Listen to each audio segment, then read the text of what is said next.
The DCU's big screen adventures will begin on July 11th with Superman, directed and written by Guardians of the Galaxy filmmaker James Gunn. Welcome to Stats In. If you're just joining us, please subscribe and don't forget to turn on notifications bell for more video. Donning the legendary cape this time around will be David Corenswet with Rachel Brosnahan as Lois Lane and Nicholas Hoult as Lex Luthor. Read the full cast for Superman. The DCU will begin this summer with Superman, and James Gunn's DC Studios has many more movies up its sleeves beyond that. Move aside Avengers, Endgame. The DCU is coming to town with its own big blockbuster. DC Studios began production on its second movie at the start of the year with Supergirl, Woman of Tomorrow, which will be based on the comic of the same name and star House of the Dragon actress Millie Alcock. The movie will be directed by Cruella's Craig Gillespie with a script from Ana Nogueira. Joining Alcock in Supergirl will be Eve Ridley as the young traveling warrior Ruthie, David Krumholtz and Emily Beecham as Kara Zor-El's parents, Matthias Schoenaerts as the villainous Krem of the Yellow Hills, and Aquaman actor Jason Momoa as Lobo, putting the final nail in the old DCU's coffin. Teasing the DCU's Supergirl, James Gunn confirmed with the slate reveal that she will be much more hardcore than other takes on the character. This take on the Girl of Steel grew up on a chunk of the destroyed Krypton where she watched everyone around her die and be killed in terrible ways. The DCU's big screen adventures will begin on July 11th with Superman, directed and written by Guardians of the Galaxy filmmaker James Gunn. Donning the legendary cape this time around will be David Corenswet with Rachel Brosnahan as Lois Lane and Nicholas Hoult as Lex Luthor. Read the full cast for Superman. The latest Clark Kent will be stepping out into a world already occupied by superheroes, many of whom have lost their hopeful way. Several other heroes such as Hawkgirl, Metamorpho, Mr. Terrific, and Guy Gardner's Green Lantern will appear as Superman takes on at least 7 villains. The villain, who is famously made of clay and has the ability to shapeshift, made his DCU debut in an episode of Creature Commandos. While he was voiced in animation by Alan Tudyk, it's unclear who will play him in live action. Batman villain Clayface will lead a horror movie on September 11, 2026, based on a script from Dr. Sleep director Mike Flanagan.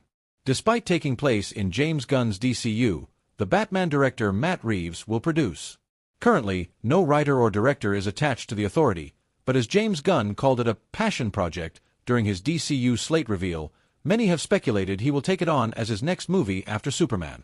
DC Studios will deliver its answer to The Boys with the Authority, which explores a group of cynical, brutally pragmatic superheroes. While good-intentioned, these anti-heroes won't be afraid to cross the line to get things done. The Authority will first be teased in Superman with the introduction of Maria Gabriela de Faria as the Engineer, whose body is made of liquid metal thanks to nanites running through her bloodstream. The Brave and the Bold is separate from Matt Reeves' The Batman franchise, which stars Robert Pattinson. Find out the latest on the next Batman's casting. After the first look at the DCU's Batman appeared in Creature Commandos, fans will meet the new Dark Knight in The Brave and the Bold. The tale will dive into an experienced Batman with an established Bat family, telling a father-son story involving Bruce Wayne and his biological son Damian Wayne, a.k.a. Robin. The Flash director Andy Muschietti will take the reins on The Brave and the Bold, but progress on the project has been slow and no writer has been announced. Swamp Thing has been promised to investigate the dark origins of the creature who spawned from the death of scientist Alec Holland after an explosion. Logan director James Mangold will take on directing duties for Swamp Thing, for which he is also writing the script, after completing his upcoming Star Wars movie. Coming off her work on Supergirl, Woman of Tomorrow, The Hollywood Reporter revealed Ana Nogueira will write a live-action Teen Titans movie. The Teen Titans DCU roster is rumored to mirror the popular animated series and include a Robin, Starfire, Raven, Beast Boy, and Cyborg, via at APOC Horseman. As the young heroes assemble for the first time in live action, there's no telling which iteration of Robin will lead the Teen Titans. For those unfamiliar, Sergeant Rock was a World War II soldier who enlisted after Pearl Harbor and quickly rose the ranks. The veteran soldier classically dies at the end of the war, suffering a fatal wound to the last enemy bullet fired. Coming off her work on Supergirl, Woman of Tomorrow, The Hollywood Reporter revealed Ana Nogueira will write a live-action Teen Titans movie.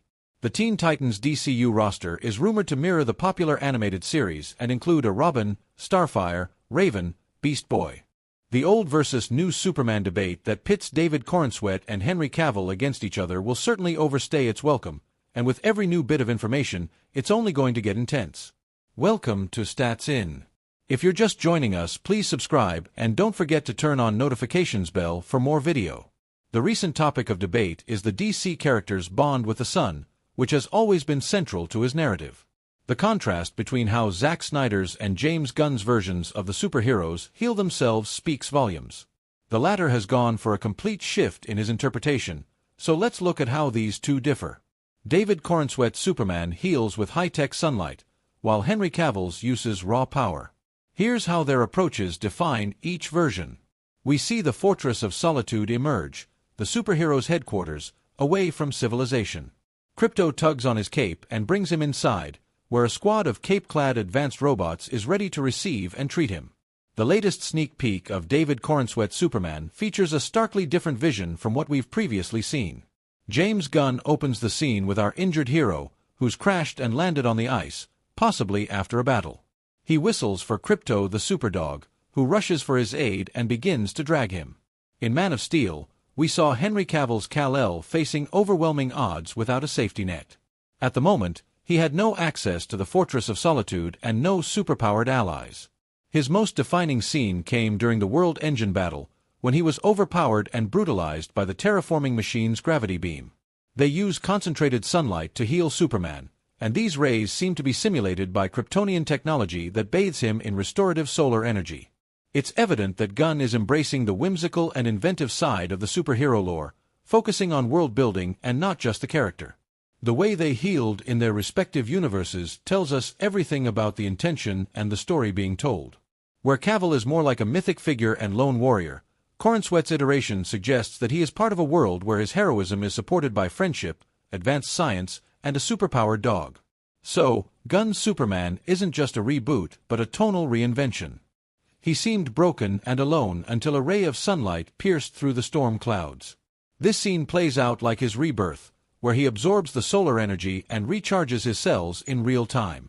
Within seconds, he's back to his feet, stronger than ever, ready to obliterate his enemies. So, Zack Snyder's version of Superman was fundamentally alien, and he was struggling to harness his power in a world that already feared him. On the other hand, Gunn's approach suggests that the DC superhero is part of something bigger as he offers a more optimistic and interconnected take on the character. Can James Gunn's DCU deliver a worthy Wonder Woman? Lessons from past adaptations reveal the challenges of bringing Diana Prince to life.